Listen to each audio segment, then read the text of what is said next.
Dear crystal lovers, welcome back to the channel, and if you're new around here, my name is AM and I'm the founder of AVIUVI. If you don't know what AVIUVI is, go check out aviuvi.com. That is my web shop that has the most amazing and beautiful and ethically sourced crystals from around the world. But I'm coming to you today because we have spring equinox coming up. And I'm super excited about it. If you hear a little bit of noise in the background, it's because it is the most sunny day with clear blue skies out in Copenhagen today, and everybody is coming back to life after a long, cold and wet winter, and everyone is ecstatic about it. And we always really feel it here in Denmark because we feel the season so much. So we feel that in the winter we're going into dormancy, we're getting more tired and cozying up and sleeping longer, and now that the sun has returned and the days are longer, everyone is doing projects. I mean, I can hear out on the street that people are doing, I don't know, like woodwork, and the neighbors downstairs are spring cleaning. There's so much energy going on right now at this time, so I definitely wanted to come on and just talk all about spring equinox. So spring equinox is something that has been celebrated in these regions for many years. But it's something that today we're not particularly aware of, I think, in the modern society. But our bodies are definitely tuned into this. So spring equinox is when the days and the nights are equally long. That's basically what it is. And it is the real return of the sun here up in this region. March 1st is what the calendar year says is the first day of spring, but actually if you follow astrology, of course, and also if you just follow the natural cycle of the earth compared to the sun, then this is the first day of spring, and it's actually also the first day of the year. For me, New Year's, it never really feels like a new year, because up here again it's very dark and gloomy and you don't have a lot of energy to start anything new. Most of people here, they spend this time after New Year and up until mid-March on finishing up projects and staying inside more, maybe reading more and preparing and imagining what the spring is going to be like and what the year is going to be like. So it doesn't feel like a very active part of the year. But when you hit the spring equinox, you actually have all of the momentum of the earth and the sun, and you can see that everything around you, everything in nature agrees with you. All the people agree with you that this is something new and fresh, and we're gonna get started and do a lot of things. So there's a lot more just psychological momentum in this time than there is in the calendar New Year. You know, spring equinox is really special for us because our sun was born on March 20th, exactly at 0 degrees. So that means a lot for us as a family that day, of course. But not only that, there is something really special about the spring equinox. There are different ways that we celebrate it here. Of course, we celebrate our sun's birthday, but there are also things leading up to the spring equinox. So for example, that would be we do a thorough cleaning. So we take everything out that we want to give away, donate, or whatever, and just make a really thorough cleaning.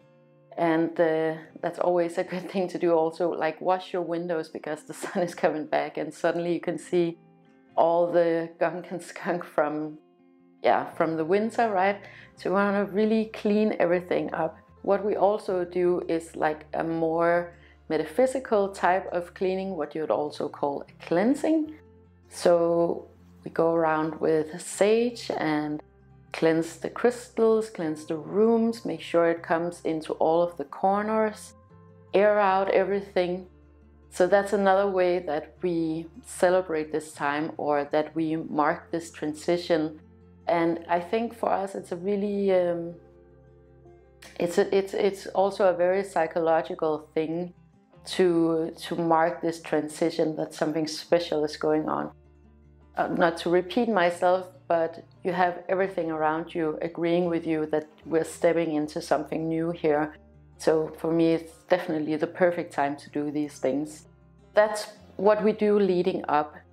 And then what we do on the day is that we celebrate our son's birthday.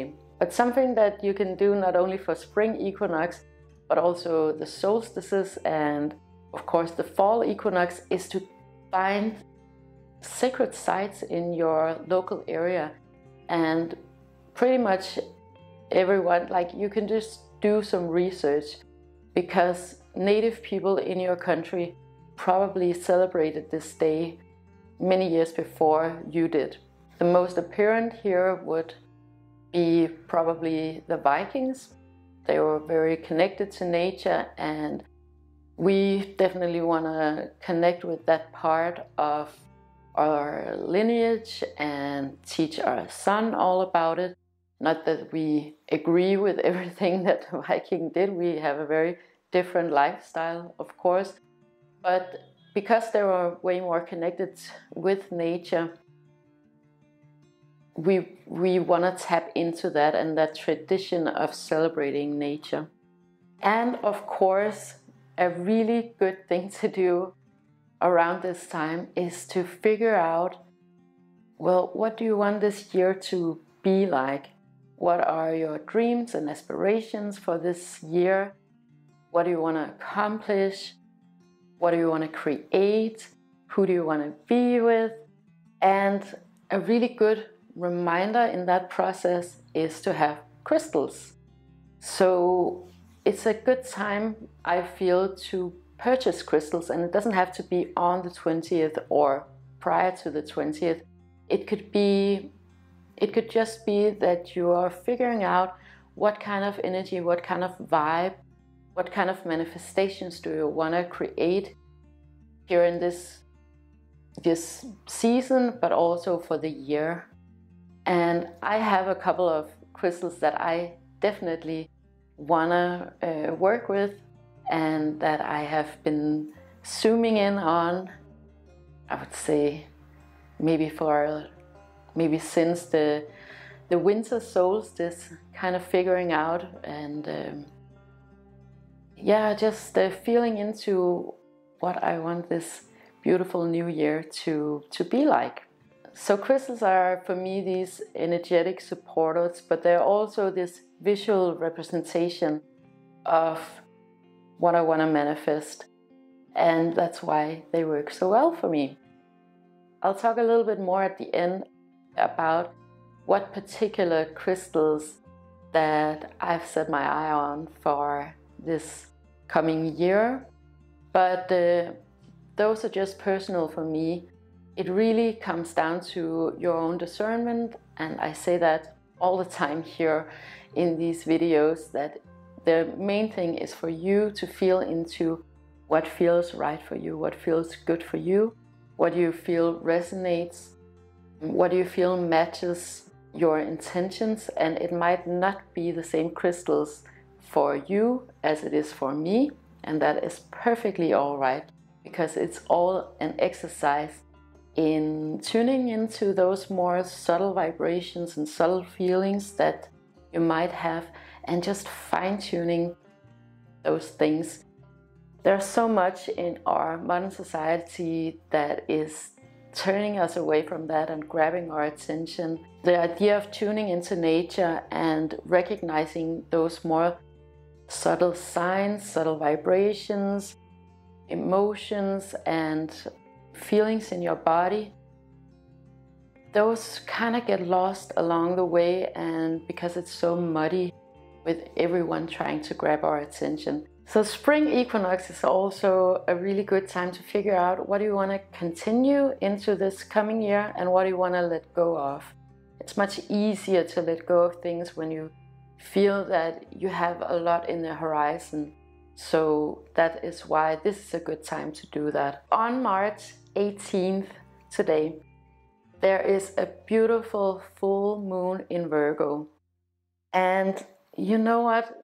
If you're a crystal collector, this might be a really good time to let all of your crystals camp out overnight. Or if you live in an apartment, put them in your window, open up the windows maybe if it's warm enough, and just let them soak in that amazing light from the moon, or reflection it is. I feel certain ways about cleansing. For me personally, I really do believe that crystals have this ancient natural intelligence, and I don't necessarily believe in cleansing because your crystals get contaminated or dirty from negative energies.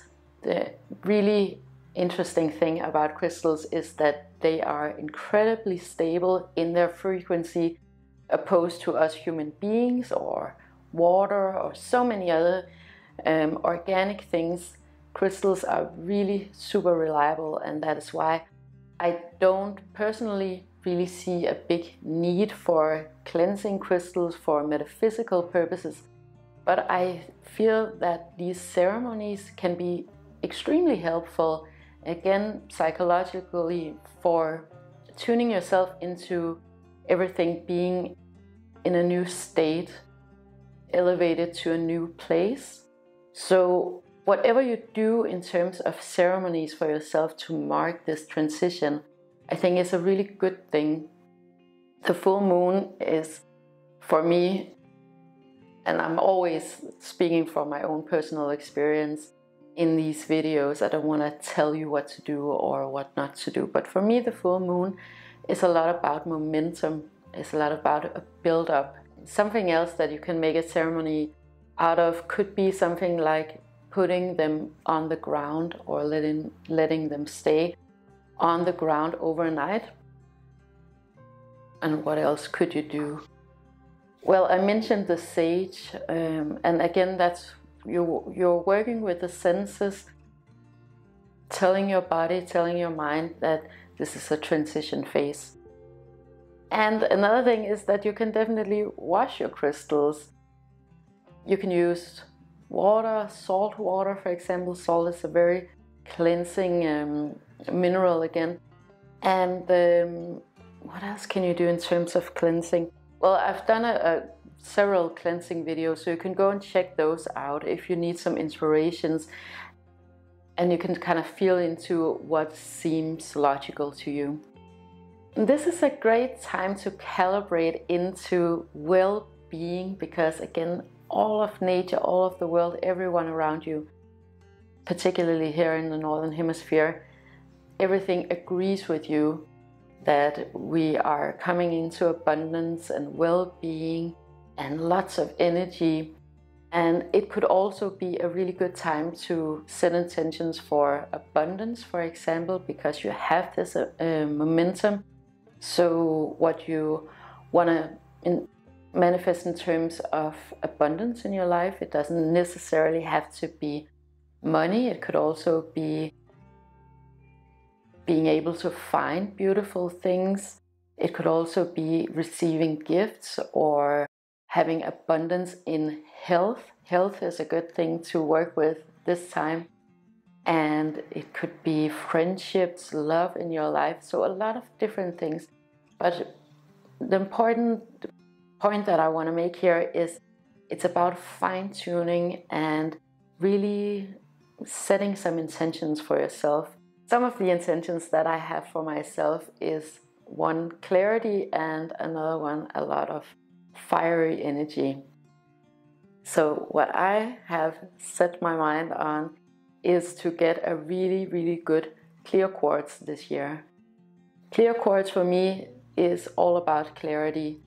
It is my favorite crystal. particularly Herkimer diamond, but what I want is something more sculptural and preferably something pre-loved. So I'm just putting that out there into the universe. That's what I'm going for. And then I want a really big pyrite. You know, I've been selling these amazing pyrites from Spain for a while now, and I never got around to buying one for myself.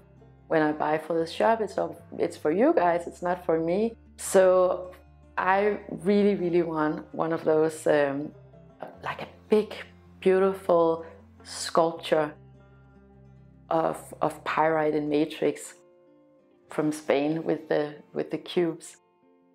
So that is definitely 2 crystals. And then there's a lot of overlap too. Like this year, there is a more, for me, tone of wanting to act, wanting to do. So I'm gonna work with smoky quartz. I find that is a really good crystal for me for grounding, for getting things accomplished, for setting goals. And then I think I'm gonna get a really big piece of petrified wood, because I mean, there's nothing like petrified wood that will just set everything into perspective. You have this biological material that has turned into crystals, and I've had really beautiful petrified wood that was 35 million years old from Germany, and I've been selling that. And again, I never got around to actually getting a really good piece for myself, so that is something that I want. And also epidote for the plant house, because one of my hobbies is gardening. Epidote is something that for me is really connected to nature, and the color is just absolutely stunning. And then another one that I'm carrying over from last year is also amber. I've been thinking a little bit about amber because we are very abundant here in Denmark with amber, and I feel a real native connection to amber. Again, that's a very grounding feeling for me. I've been thinking, because some of you have been writing me from Australia and the US, and I really want to do something for you guys, because I know amber is a little bit more difficult and quite expensive in your regions. So hopefully I'm gonna do something for the shop with pre-loved amber, but I'll have it ready when I have it ready. I really need to source the right things, and maybe I'll take you along for that part, just so you can see the whole process of how I'm buying things for the shop. Okay, and I think that is it, but I'm sure that something new is gonna come up. Something new always comes up. Like, that's the exciting thing about crystals, right? That there's so many to choose from, and I'm always super ecstatic about discovering something new that like comes out of the blue. We'll see how it goes, but anyways, I am super psyched and super excited about this coming year. For sure, we have so many challenges, and we have to keep a straight mind and a pure soul, and keep the love alive, and tune into that frequency every single day, every single moment. I mean, that's the best that we can do, right? To anchor in that love and that spirit into this earth. Okay, so I think that was it for today. I wish you the best spring equinox. I hope that you're really gonna celebrate this day and feel into this day, and let it carry over into this beautiful new year. If you enjoyed watching this video and would like more of this type of information about the seasons and the crystals, please make sure to like, share and subscribe. It helps me to know what you want me to talk about, and it helps others to find this content if that is what they're looking for. Have a beautiful and wonderful day with so much love to you and yours.